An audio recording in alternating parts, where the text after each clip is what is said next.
This is an introduction to Thomas Mallory's Morte Darthur.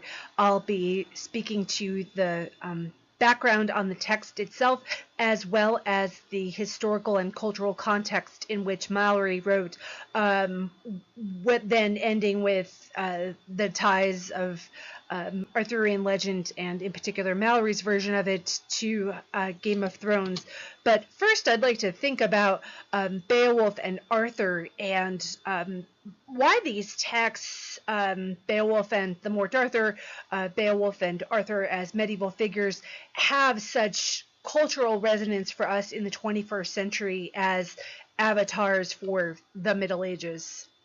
So we're ending with these two texts back to back, Beowulf and the Morte Darthur by Thomas Mallory.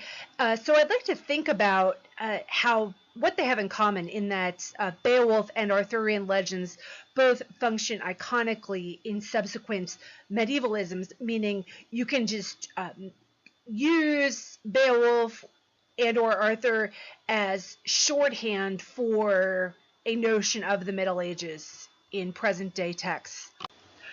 So we see individual icons from texts like Beowulf and Arthurian legends such as swords and dragons pop up in subsequent medieval-esque texts, but these are pretty, bland symbols that at the beginning of the semester I asked you to think of a list of 5 things that might pop up if I mentioned the Middle Ages.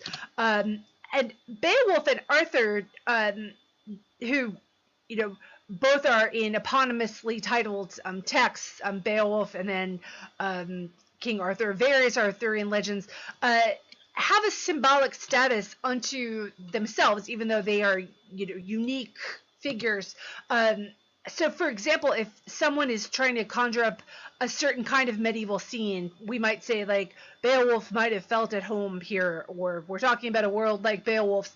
And I was so tickled to stumble on a television show called Beowulf, Return to the Shieldlands, which I don't have time to watch, and its reviews are quite terrible. If anybody's seen this show, let me know so I don't have to watch it. It's been called Game of Thrones for the squeamish, and so interesting to me that this show allegedly rips off Game of Thrones, and Game of Thrones in many ways has strong notes of Beowulf in its composition.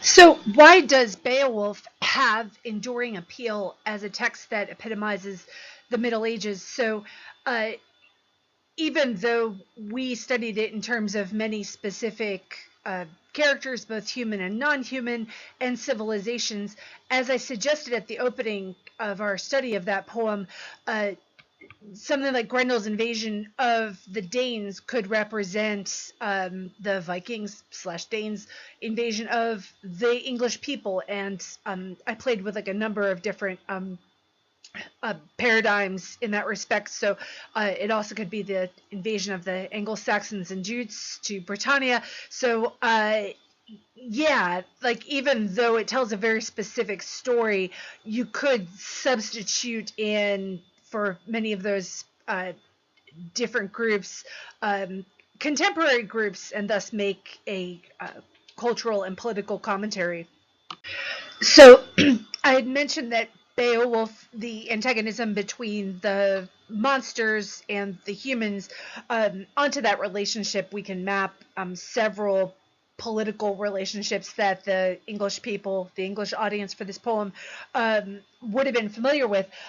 Additionally, that kind of suggestibility of the text is evident in the fact that both Beowulf and Mallory's Morte Darthur open with the king's dubious origins and end in a similarly mysterious vein. So we saw that with Beowulf, with Shilchisin's mysterious origins and his founding of his dynasty, and then he slips away in a boat as mysteriously as he came into the Danish culture. And then Beowulf at the end of the poem, we're not quite sure what happens to him after he dies. We're not sure what's going to happen to the Yiddish people. In a sense, it's a little bit of a cliffhanger. So yeah, the reason these narratives resonate still, even in the 21st century, are because even if they aren't your religious text per se. This is a very familiar narrative. So, you know, from the Bible, from Christ's life story. So, mysterious origins. So, the Virgin Mary and the Holy Spirit, and then you have him, resurrect, and he's going to come again for the final judgment. So, yeah, these narratives seem to riff on that story. And so if you had an English teacher in high school who seems like, had the Midas touch with everybody is a Christ figure, Holden Caulfield from Catcher in the Rye is a Christ figure, it's because that story in particular really does inform many other subsequent narratives. I'm not a big Star Wars fan, but I hear that you could map that onto scriptural story. So I'm out of my depths if I speak to that, so I won't.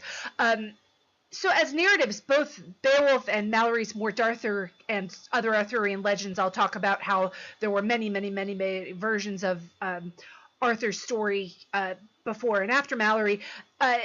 They leave that door open at the end that invite elaboration in modern media. So they just have a certain pliability and suggestibility about them that make them ripe for medieval-esque interpretation.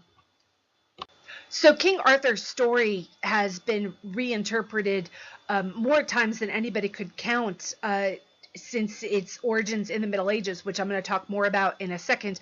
There are just a few examples of its appearance in modern day media of various types. So in the lower left-hand corner, we have a coloring book for kids. I don't own it myself.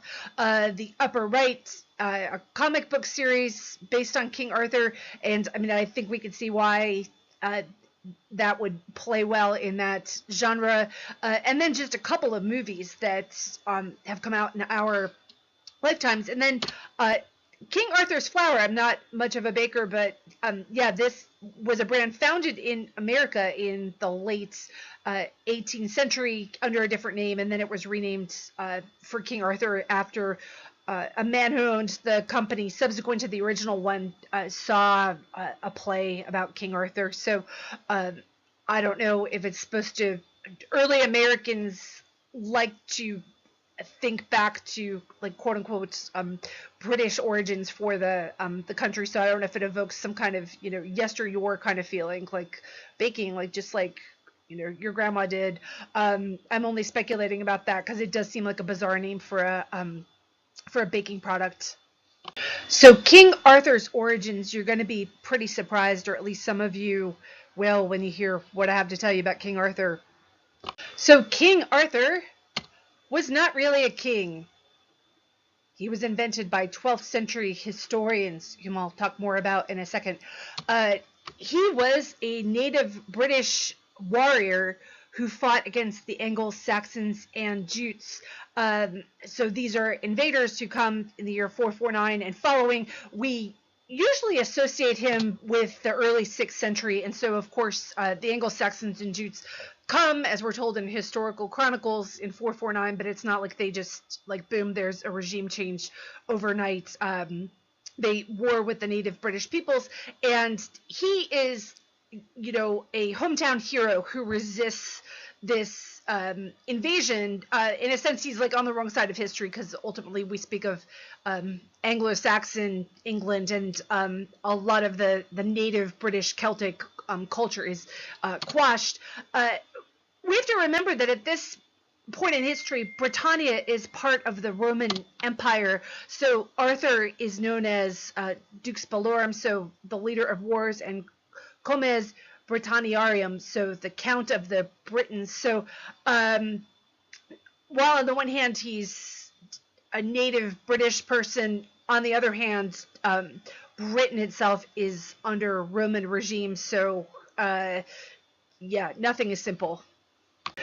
So the native British people don't receive any support from Rome in fighting the Anglo-Saxons and Jutes, because Rome, they are dealing with their own Germanic problems at home. So eventually the Roman Empire would fall to the Germanic invaders in 476. So again, a suspiciously neat date. It probably didn't happen just on a single day, though we're told October 4th, 476.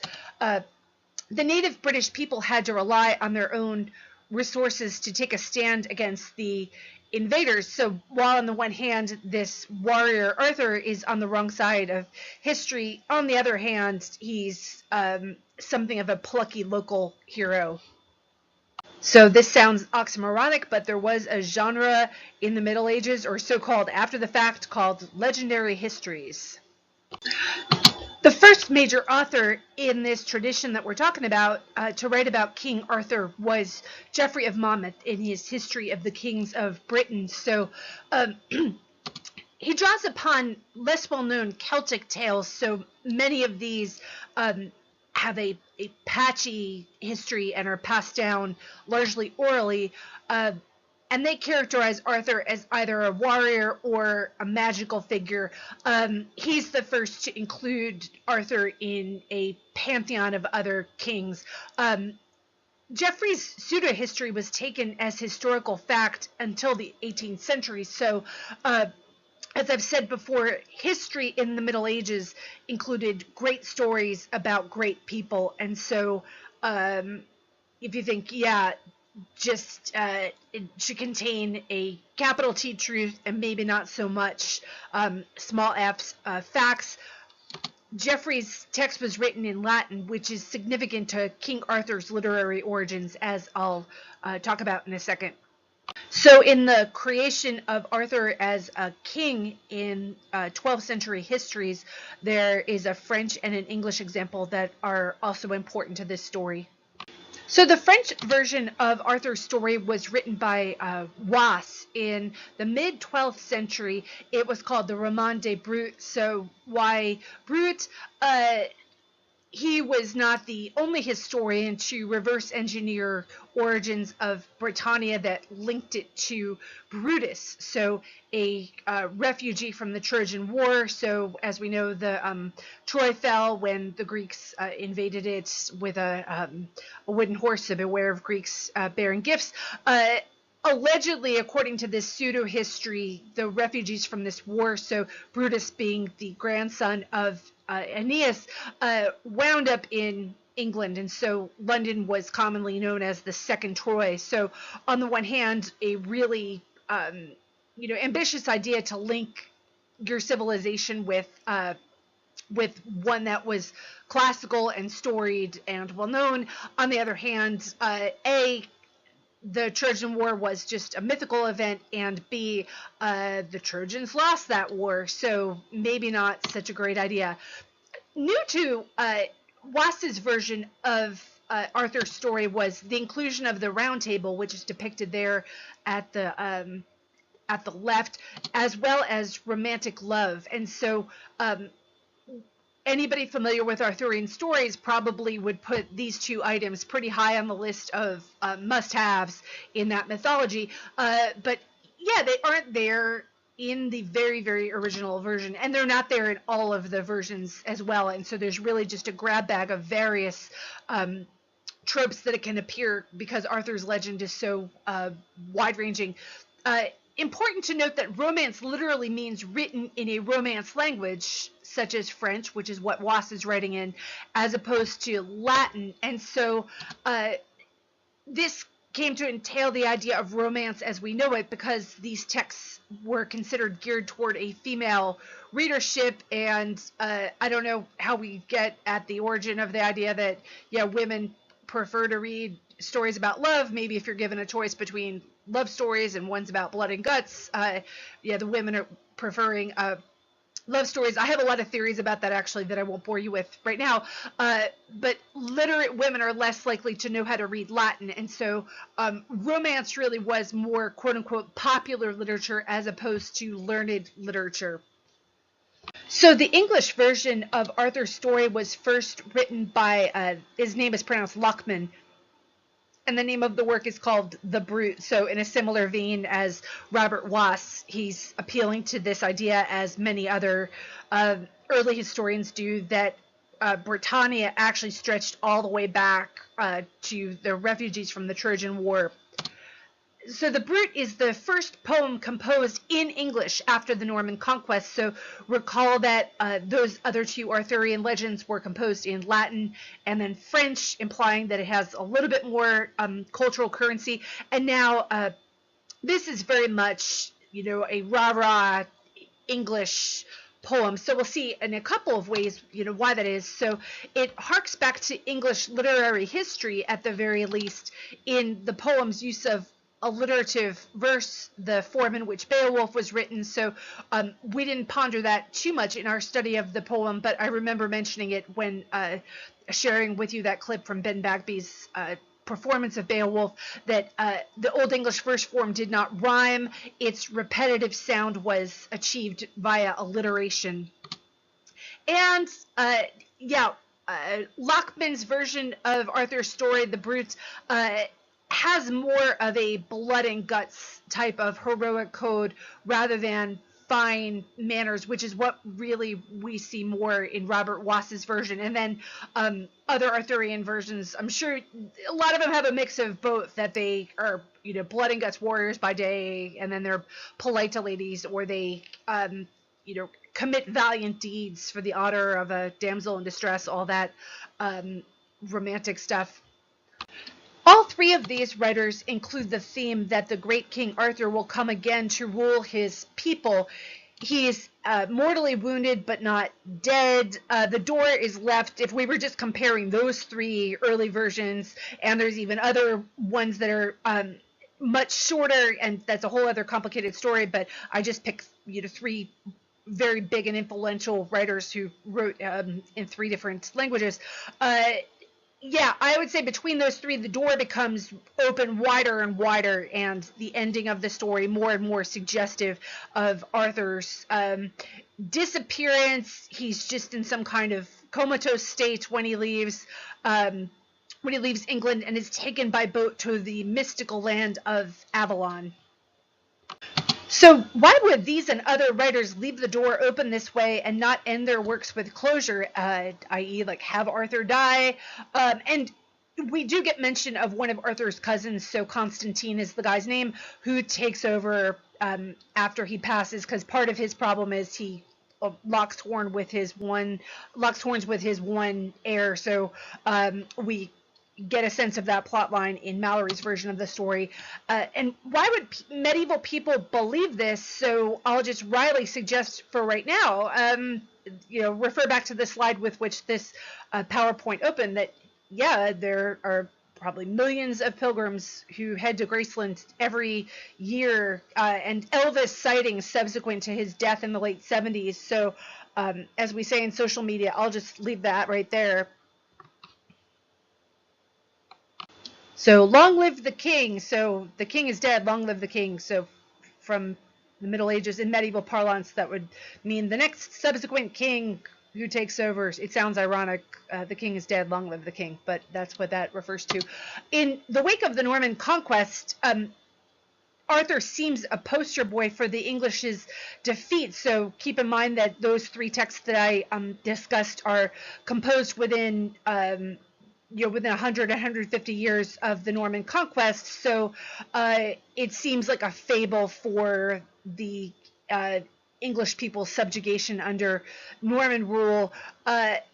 Yet he's also a figure of native British strength.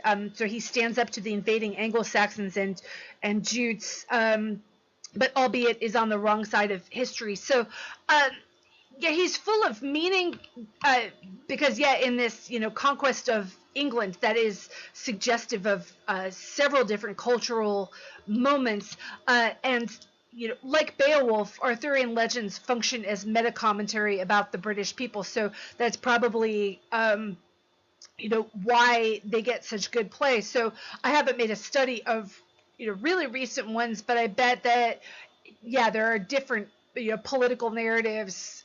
If we were to look at them in the wake of, let's say, World War I or World War II, there'd be some kind of fable for different forms of subjugation that the English people were put on, like such as when they were being bombed during World War II. So again, that's just an educated guess. So, as I've said, medieval people had a notion of history that entailed its being about great men, and I would guess it probably really is men. So, this goes back to an idea from classical times. History, simply put, was not comprised of facts, but of truths with a capital T. So, if you think, geez, the story of the boy who cried wolf, factually true. You're probably not. Don't know that that ever happened. But yeah, if you're anybody who's been around a little kid knows that, conveying some sort of truth with a capital T is maybe best done through a fable. If this sounds familiar, this is because this emerging idea of history developed in the late 12th century when Gerald of Wales was writing. So he really, pulled some whoppers over on us in describing his travels through Ireland. But really, he's trying to convey an idea of the Irish people to King Henry II, whose mission he's carrying out in visiting the country. So this may sound like a sloppy approach to history, but consider current conversations about, all of these things being different. Fake news, President Trump's affection for truthful hyperbole. This was discussed in a show I recently watched where his biographer, who wrote The Art of the Deal, probably back in the 80s, talked about this notion of, exaggerated truth a little bit just to make it a little bit more attractive to people such that they sit up and notice. And then the fact that the entertainment value of news, which when I was growing up, the news was boring. It was something just adults watched, and you didn't have 24-hour news channels. Now the news has all these exciting graphics and sound effects, and if there's a storm coming, you could have a 24-hour coverage of it. Then fake news sources that are, hilarious and popular, like The Onion and Last Week Tonight with John Oliver, yes, those are just entertaining, but aren't they exceptions that prove the rule that our normal news, is maybe A, not all that truthful, and B, is kind of has higher entertainment value than truth value sometimes. Arthur's legend is adapted throughout the Middle Ages, so there's something about him, as I've suggested just by way of review here, the dubious origins and endings that allow for a bit of free drawing. As we might say, every culture gets the Arthur that they deserve. So this is what I suggested about a certain core narrative that you tweak to suggest a different political enemy, or his disappearance on the horizon as dead but not quite dead, suggesting something slightly different for the culture. So this class studies a modern day medievalism, the Game of Thrones, but yeah, which a lot of people would say, oh, it's not really medieval and it's not accurate. But Arthur himself is really a moving target throughout the Middle Ages. So he is just covers of that story are done over and over again, that some sort of original core idea of an Arthur, good luck nailing it down. So to anybody who would say Game of Thrones is not accurate, oh yeah, he draws on Arthurian legend, Thomas Mallory's Morte Darthur, being a text that's associated with Game of Thrones, I'd say good luck trying to find a core Arthurian story that conveys, a capital T truth about Arthur, or even small f facts about Arthur, because he just is always, covered over and over and over again. His story is something like a shaggy dog story that, gets better and better throughout history, and as I said, says more about the culture in which it's told than the really core facts of the narrative sometimes. So as your introduction to Thomas Mallory notes, in the version of the Morte Darthur that we're reading, he is the one who gets all of these stories under control, and in the Middle Ages, his version of the Arthurian cycle is considered the most cohesive. So I'm going to speak now about context for Game of Thrones in late medieval English history, and also I'll be talking about the cultural milieu in which Thomas Malory wrote the Morte Darthur. Recall that I said earlier in the semester that George Martin drew from 14th and 15th century English and French history in putting together his literary franchise.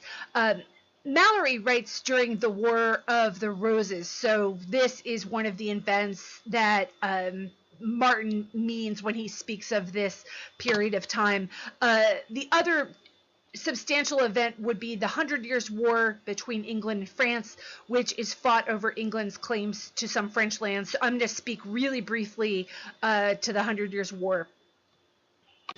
The Hundred Years' War famously lasted 116 years, and just to simplify things, we'll look at these four snapshots of history that suggest the ebb and flow of the national possessions. It's most of the campaigns are carried out in France. So if the orange territory suggests French-occupied lands, as we can see, the pitch of English possessions in France is achieved in 1429, and then in that last picture there, 1453, we have France, all of that area being orange, and then England is, the mainland of England is present there across the English Channel in the upper leftish side of the picture. And of course, yeah, a really cohesive idea of nationhood, at least with a lot of these European countries, hasn't really come into place in even the late Middle Ages, but nonetheless, we have France looking a lot like modern day France in that last image. So rather than going through every single plot twist in the 116 Years' War, I'll just speak in terms of the broad narratives about this war that are relevant to Game of Thrones. So it's a war with a familiar enemy from the English point of view with France. So if we think, yeah, they've locked horns before in the Norman conquest. In that case, it was on English territory. This time it's on French territory. The Plantagenet kings of England held the English crown, and since 1066, their ancestors had held land and titles in France by virtue of their French origins. So that is to say that, yeah, many of the kings of England actually were French in origin by virtue of the Norman conquest. So it's a war that's fought on foreign soil with foreign people, yet not as these quote-unquote English kings have claims to land in France by virtue of their being French in some cases. In other cases, yeah, English kings are marrying French and European women. So, yeah, the while we like to think like, yeah, these battle lines are neatly divided and drawn, the fact that we have a battle at all is because, yeah, the two countries are very mixed up in their political and cultural and geographic dealings. For example, yeah, the English language is not used until around the year 1400 for royal proclamations. So the French language, you know, really, A, has a little bit more cultural prestige, and B, a mark of such prestige would be a king's being able to speak that language. And so these two traditions are very, very, very intermixed. Yeah, so French territory, as I've suggested, is not foreign, given that the English like do have legitimate claims. So this isn't so much like, yeah, let's go and invade this other country because it's you know, makes for easy pickings. So an analogy might be during World War II with Hitler. Like, it's not an idea of like overtaking another culture, or even, you know, what happened with Europeans and the native peoples in the quote unquote New World. I mean, it really is like there are legitimate English claims to this land across the sea. So in Game of Thrones, we might think of the storyline of Daenerys Targaryen, that she is kind of bicultural in that she's living across the narrow sea. I suggested, yeah, maybe she's some sort of your avatar for the French, like given the way the Game of Thrones world is mapped out, but yet she is also in exile, and so kind of has like a dual claim to being, from or of both places. So the War of the Roses, which transpires in the mid to late 15th century, I'll just talk long enough to have this slide up here to see House of Lancaster, House of York. Does that sound like anything from Game of Thrones?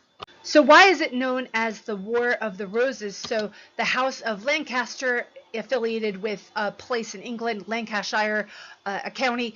The red rose is one of their heraldic devices. So there we see in a floor mosaic, and even like an animal there that looks something like a lion. So I don't know if it's a lion per se, and if that's one of their devices. I don't know enough about that artistic representation. We've got the House of York, affiliated with the northern part of the country, so the county of York. Their heraldic device was a white rose, seen in the bottom picture there. So House of Lancaster sounds an awful lot like Lannister. The House of York sounds a bit like Stark, and they are, one is more northerly, one is more southerly.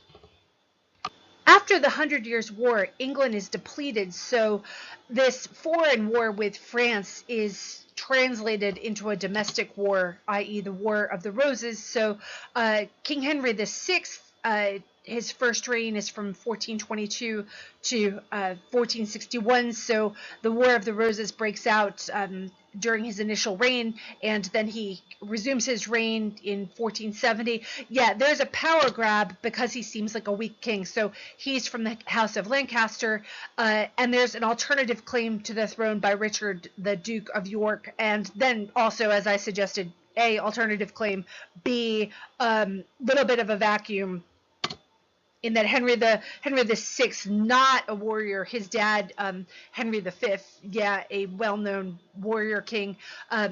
Richard wouldn't wind up reigning, but his sons and Edward the Fourth and Richard III and his grandson Edward V would wind up taking the throne. And Richard III being the most interesting of those characters, as I'll talk about in a moment. So the War of the Roses, which ends in 1485, has something of a happy resolution. So this war lasts for 28 years. England gets involved in it not even a decade after the end of the 100 Years' War that lasted 116 years. So a little bit of a happy ending, if one could say that such a thing happened. So Henry Tudor, from the House of Lancaster, defeats the last Yorkist king, Richard III, who's such a dynamic and wonderful Shakespearean villain, if you're familiar with that history play, at the Battle of Bosworth Field in 1485.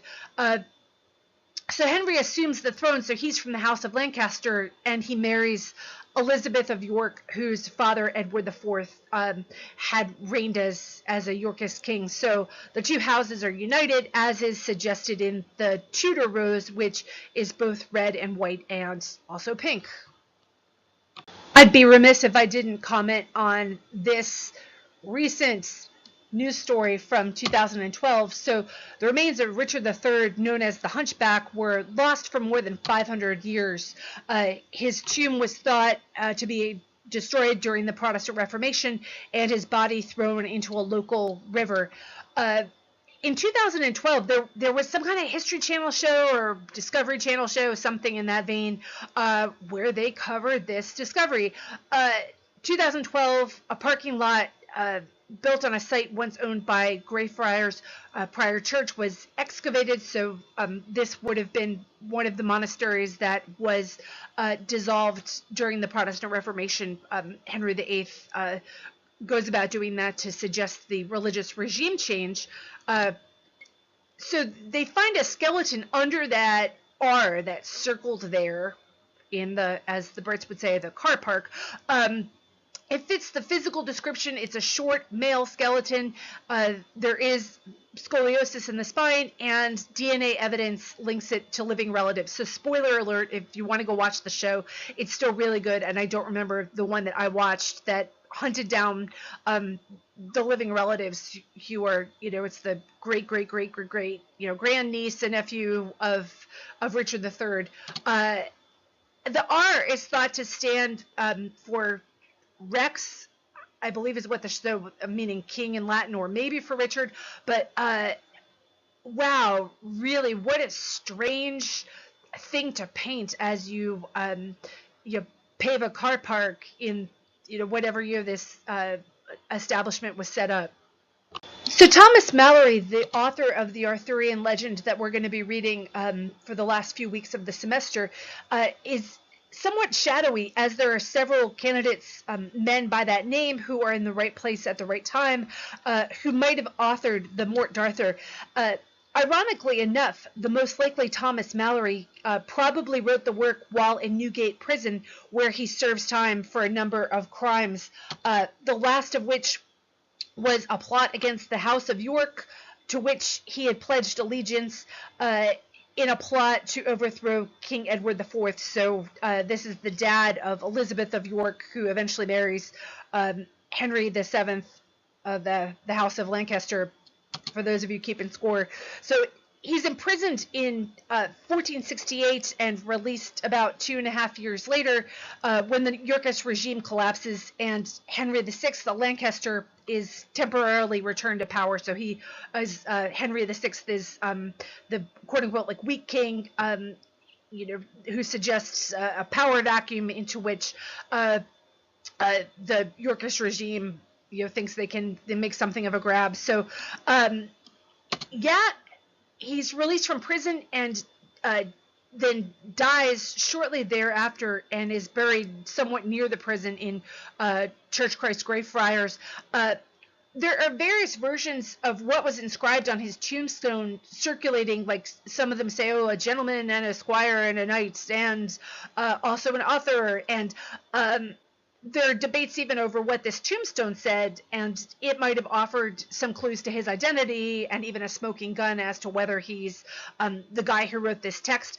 But it was destroyed when the monastery was dissolved in 1538. So it sounds really strange that such a major English author, when you behold how long the Morte Darthur is, why do we not know who this guy was exactly? But this should suggest that, even in the late Middle Ages, the idea of authorship is still, not what it is today, that you could be a celebrity author. That's really not the reason why people are composing literary texts. Ultimately, it's thought, probably still at this time, I would guess, that God is the ultimate author of every and all things. So you sign your name Thomas Malory, and maybe you aren't too vain about making yourself a celebrity for this literary composition. So this is not too much of a spoiler alert, but Malory's account, in addition to really harmonizing many and various other Arthurian stories, it has an important plot difference, and I'd even say substantial difference throughout. So this is something we can pay attention to as we read the chapters that we are going to this semester. He focuses on the brotherhood of the knights more than the theme of courtly love. And in fact, the adultery of Lancelot and Guinevere finally destroys the fellowship, and it is the cause of the Civil War in the very last chapter of the Morte Darthur, which we are going to be reading this semester. So interesting, as I said, that every civilization gets the Arthurian legend it deserves. He really focuses on the causes for the Civil War as he is alive, about halfway through the war, and composing this text when it is ongoing. So the War of the Roses in Game of Thrones, what is one major point of connection? So War of the Roses, bloodline is preferable to conquest in deciding, quote unquote, who's king. And so, eventually we do have Henry VII is like the ultimate victor in the War of the Roses, and it is his father, Henry VI, who's the quote-unquote weak king, the power vacuum into which Richard, Duke of York, moves. So not Richard III, a different Richard. But nonetheless, it really is a blood claim, though, that motivates the Yorkist grab into this Lancastrian reign.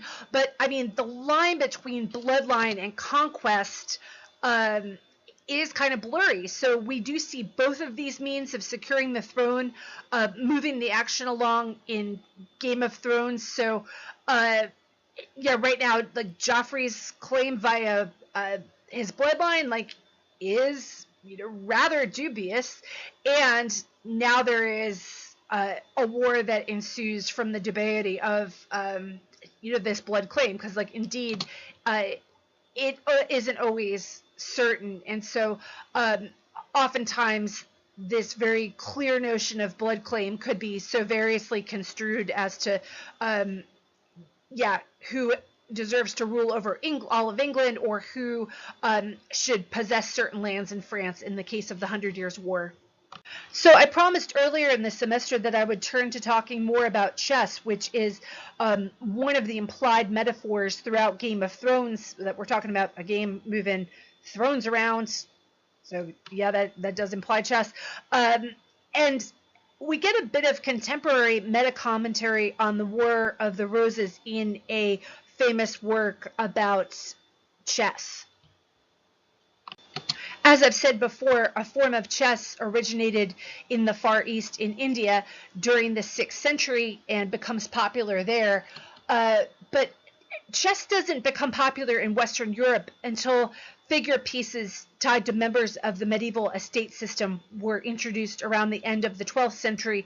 And even then, and I don't know if this is true of chess today, there's different ways to play the game, like whether the queen is in fact the most powerful piece as she is today, although I believe that, yeah, you have to retain your king and keep your king alive. That's the point of the game. So it's kind of debatable which is the most quote unquote powerful. The text that I'm referring to that makes a timely commentary about chess is William Caxton's The Game and Play of the Chess, which uses the chessboard and its pieces to allegorize a political community whose citizens contribute to the common good. So, yeah, we imagine like a utopic social society, and Caxton is, of course, writing this in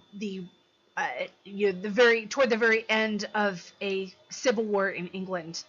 Caxton is such an interesting figure, and it's interesting to me that he would choose to compose and publish this text. He's best known for bringing the printing press to England in 1476, and he prints many works in English, which is a bit of a bold choice, given that while English has an emerging vernacular tradition, it really is still emerging. But the story there is that he had been a printer on the continent, and it's kind of a saturated market over there, and there are texts printed in European vernaculars as well as Latin. So he figures, hey, there isn't a printing press in England for English vernacular texts. Why don't I be like, Kentucky Fried Chicken and just do one thing really well? So, yeah, knowing that there's now an audience for English vernacular texts, I'd say like this really emerges in about the 100 or 150 years prior to Caxton, and that's a whole other story. But yeah, he knows that there's an English audience for classic texts like Virgil's The Aeneid. So this is one of the earliest texts that he prints on his printing press in England. So Caxton writes this text about chess in 1474, and he prints it toward the end of the War of the Roses. So the same year that Richard III of York, Richard the quote-unquote hunchback, seizes the throne. So it's really very much a product of the War of the Roses, and an emerging print culture. So yeah, not a heck of a lot printed, by Caxton, even though he's a very prolific tradesman, and he's hoping to turn a buck in this profession. It's pretty noteworthy that this is a very, very, very early text printed in England, has to do with the game of chess, and that it is something of a political commentary on the War of the Roses. So the way Caxton explains it in his treatise, he imagines that chess provides a nice allegory because its figure pieces and strategies already contained political overtones, so they're named for various members of the royal court. So counter to what you might think, given that it's published during the War of the Roses, the chess pieces seem to epitomize the importance of the individual pieces working together to establish order. So I guess that works on one side of the board, that you get all your guys to defeat the other side. But yeah, you ultimately is a civil war of sorts, or you're two sides, like knocking heads. So as I've said, we could draw lots of connections between chess as well as Caxton's conception of it, especially thinking about it as a product of English Civil War. So the historical context for Caxton's The Game and Play of Chess sounds similar to the political strife bubbling up in Westeros, and so why is Game of Thrones so called? At the end of the first season, we do have a dubious blood claim to the throne that is now causing a civil war. So war between no fewer than 5 noble families has overtaken the 7 kingdoms. So granted, it's more complicated than that in the world of the show, but blood claim to the throne is definitely something that's been called into question and is on the table in this battle of House Stark versus House Lannister. So Cersei earlier this season has said, when you play the Game of Thrones, you win or you die. There is no middle ground. So I'll put an asterisk next to that, because I don't know whether in the medieval version of the game there could be something like a stalemate, where there is no winner declared. And not being a chess player, I don't know the rules governing stalemate, but I think you can just sort of like have something like a tie in chess. So Caxton and others had imagined chess as a cooperative game where different ranks of quote-unquote people emblematized in the pieces work together towards some kind of common goal. But Cersei does have a point. With most games that you play, you win or you lose, even though things right now are not all that clear cut with who is the king of Westeros. It's like, even though the answer might be sort of dubious, the king himself, is got to be just like one person, and there's got to be just one choice. So I refer playfully here in the last slide to Trump, the game from the 80s, where he and Cersei Lannister kind of sharing a brain. It's not whether you win or you lose, but whether you win.